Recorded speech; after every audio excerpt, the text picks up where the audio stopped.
Oi, gente. Para a gente falar sobre função do primeiro grau, a gente precisa saber a definição de uma função do primeiro grau. Então, vamos lá. Uma função qualquer, aí posso chamar de f, definida de reais em reais. O que isso significa? Talvez alguns de vocês já tenham visto isso aí, em algumas questões cai. Isso significa o seguinte, que o meu domínio e o meu contradomínio é o conjunto dos números reais. Por isso, eu saio dos números reais no domínio para o conjunto dos números reais no contradomínio. É aquele lance lá da flechinha, né? Onde eu tenho um carinha aqui, outro carinha aqui e eu saio para cá. Ou seja, esse cara daqui é o meu domínio e esse cara daqui é o contradomínio. Certo? Uma função f aí, definida de R em R, pode ser chamada função afim ou função do primeiro grau quando existem dois números reais aí, A e B, tal que a lei de funcionamento aí seja dada por AX mais B. Ou seja, esse daqui é o funcionamento de uma função do primeiro grau. E isso é válido para todo x pertencente aos reais. Ou seja, essa daí é a minha lei de funcionamento. Vamos fazer alguns exemplos citando não só A e B, mas alguns números. Se eu tiver esse cara aqui, f de x igual a 2x mais 1. Se a gente for fazer uma comparação rápida com esse cara aqui, o que é que a gente vai ter? A gente vai ter que A é igual a 2, que é o carinha que é o coeficiente de quem está com x, e meu B vale quanto? Vale 1. Se eu tiver um outro exemplo, 2, f de x foi igual a menos x mais 4, fazendo a mesma coisa, comparando com esse cara aqui, o que é que a gente vai ter? A vai ser igual a menos 1 e B vai ser igual a 4. Para finalizar, se eu tiver um outro exemplo, f de x igual a 4x. Nesse caso aqui, A vai ser igual a 4 e B vai ser igual a 0. Ou seja, isso daí é um outro exemplo de função do primeiro grau. Então, basicamente, como é o funcionamento, como é a dinâmica de uma função ou de todas as funções do primeiro grau? A gente tem que, para cada x pertencente ao conjunto dos reais, a gente sempre associa um elemento o quê?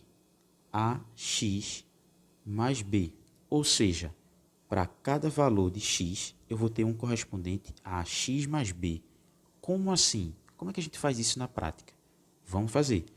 Se eu pegar essa primeira função aí que eu escrevi acima, f de x igual a 2x mais 1. Essa parte da explicação é útil para a gente não fazer só no automático, para a gente entender exatamente o que é que está acontecendo. A lei é fácil, para algumas pessoas é bem óbvio, mas para quem está começando e tendo um contato inicial agora, é útil essa explicação. Então vamos lá. Eu tenho essa lei de formação aqui dessa função. E se eu pedir o seguinte, quando x for 1, quanto que vale f de x? Essa daí é a sacada.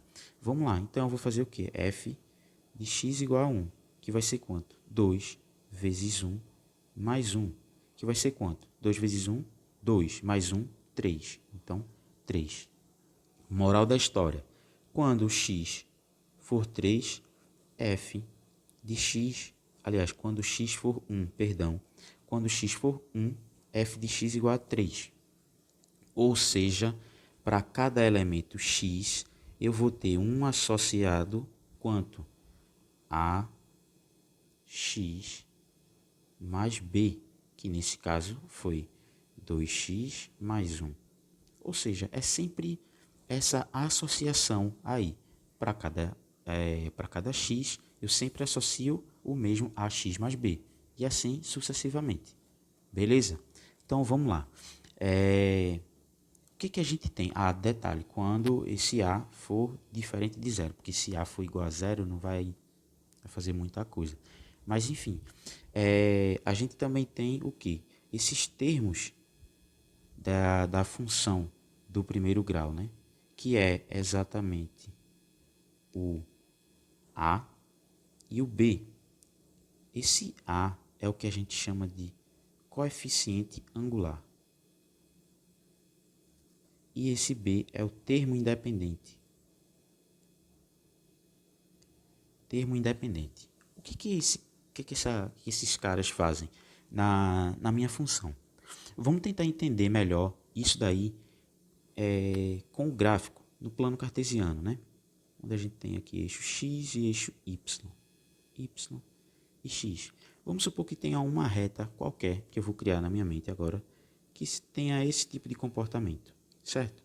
Beleza. E eu tenho alguns valores aqui. x1 associado a x1 eu tenho y1.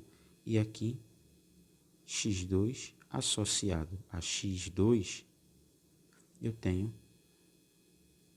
y2. Está meio troncho aqui, mas enfim, y2. Certo?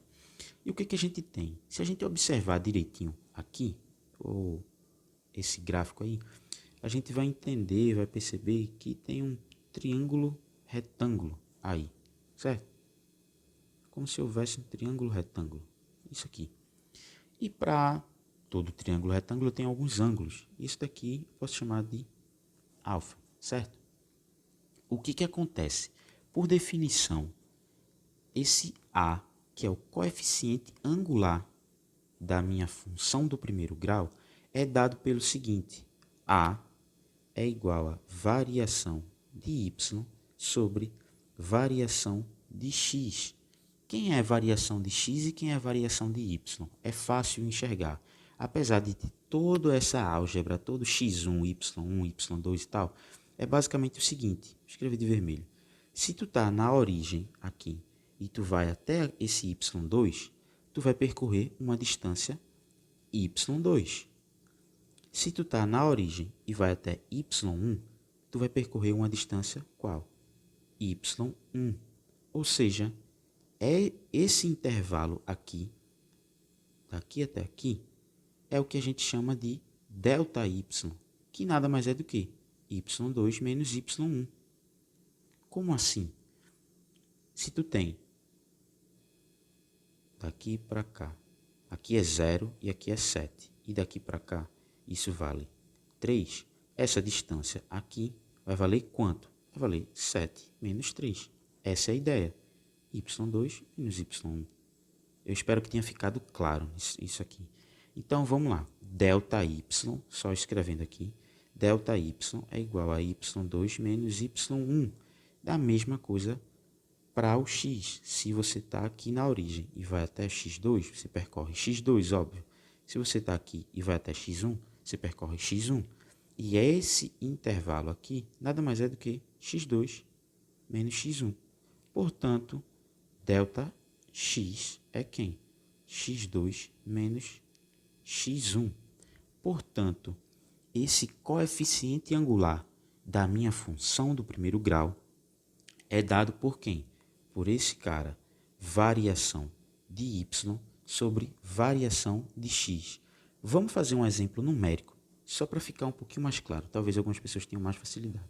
Se eu tiver isso aqui, um plano cartesiano, e eu tenho dois pontos. Eu tenho uma reta aqui, que passa por esse cara. E eu tenho esse aqui. E esse valor seja 2, é associado ao 2, eu tenha, não sei, 1, por exemplo. E eu tenha outros valores aqui. Eu vou dizer que isso aqui seja 5 e esse aqui seja, sei lá, 7, por exemplo. Qual o valor de A dessa minha reta aqui? O que é que vai acontecer? A vai ser igual a quem? Variação de y sobre variação de x, que vai ser que? y2. Quem é y2? 7. Menos y1, que é 1. Ou seja, eixo y, eixo x. Dividido por quem? x2. Quem é x2? Esse cara aqui. 5. e menos x1, que vale quanto? 2. Portanto, A vai ser igual a 6 dividido por 3, que vale 2. Ou seja, essa é uma das maneiras de a gente descobrir o valor de A da minha função, certo? Pronto, esse cara daí é o valor A. Então, a gente precisa também identificar quem é o termo independente, o B. Termo B, que é o seguinte, que é esse cara aqui, B. Se eu tenho uma função qualquer e no gráfico dessa função eu tiver o seguinte, for uma reta, óbvio que vai ser uma reta, primeiro grau. Sempre função do primeiro grau o gráfico vai ser uma reta.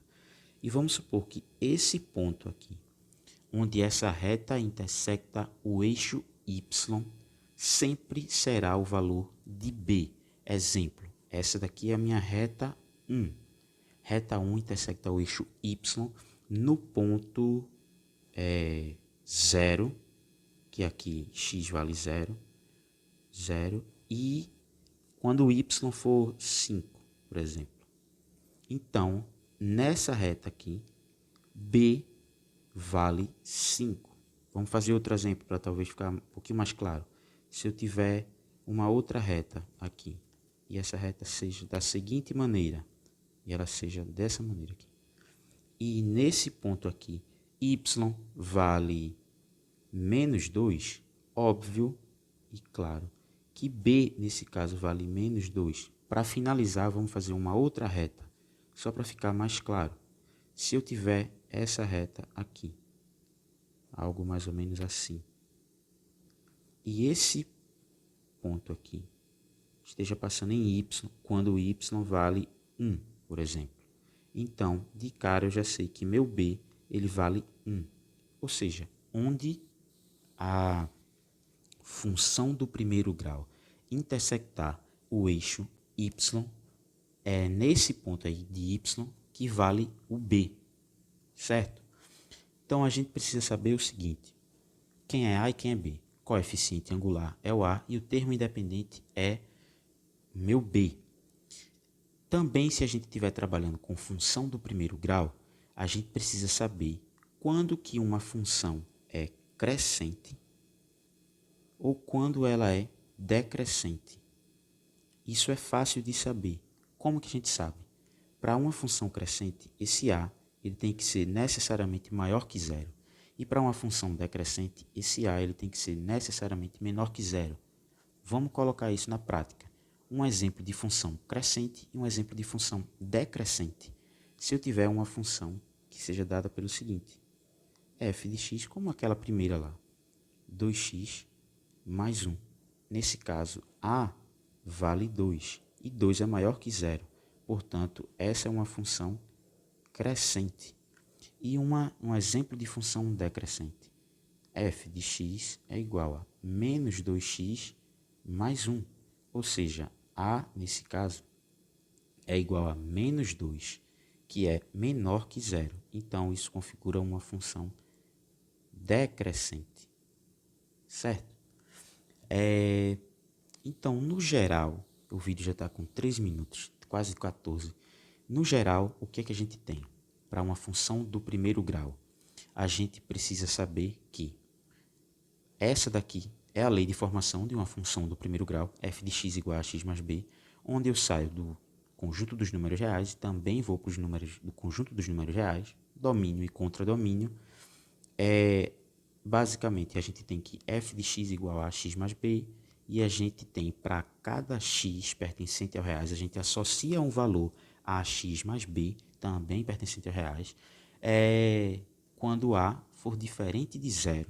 E a gente tem que esse a, que é o meu coeficiente angular da minha função, ele vale o quê? Vale quem? Delta y, que é a variação de y, dividido pela variação de x, que é exatamente esse cara aqui. Então, esse vídeo até agora aqui foi um resumão geral de função do primeiro grau. E agora eu vou tentar responder vou fazer uma questão para ver se fica mais claro. todo esse entendimento de função do primeiro grau. Pronto. Essa daí é a minha função. A minha função não, a minha questão, perdão. Depois vocês podem dar uma pausa aí no vídeo para enxergar melhor, né? Mas vamos lá. Eu tenho essa função aí, essa questão. Como que a gente resolve essa questão? Não precisa nem fazer muitos cálculos, que é o seguinte. Esse ponto, esse eixo aqui é o eixo Y, certo? E essa reta aqui, ela intersecta o eixo Y no ponto 50. Ou seja, de cara, eu já sei que meu B, ele vale 50, certo? Só que eu preciso saber quem é meu A. E quem é A que a gente tinha dito aí? Veja só, isso é uma questão do Enem, isso aí cai tranquilo no Enem. A é dado por variação de Y sobre variação de X. O que está acontecendo? Então vamos lá. Qual que é a minha variação de Y? É o tanto que ele varia daqui até aqui. Ou seja, variação de Y vale quanto? 50. E quanto que é a minha variação em X? Ou seja, daqui até aqui. Daqui até aqui. Ou seja, eita. Daqui até aqui. E isso vale quanto? 500. Portanto, meu A vale, posso cortar com 0 aqui, esse 5 aí, a gente divide por 50, então isso vai ficar 1 sobre 10. Porém, essa função é uma função decrescente, ou seja, ela vai diminuindo, óbvio. Então, o que é que a gente tem? A gente tem que esse A aí, ele é negativo. Portanto, o formato da minha função do primeiro grau é dado pelo seguinte: ax mais b, que é o seguinte, y igual a menos 1 sobre 10, que multiplica x, mais 50. Ou seja, isso aqui é a letra B.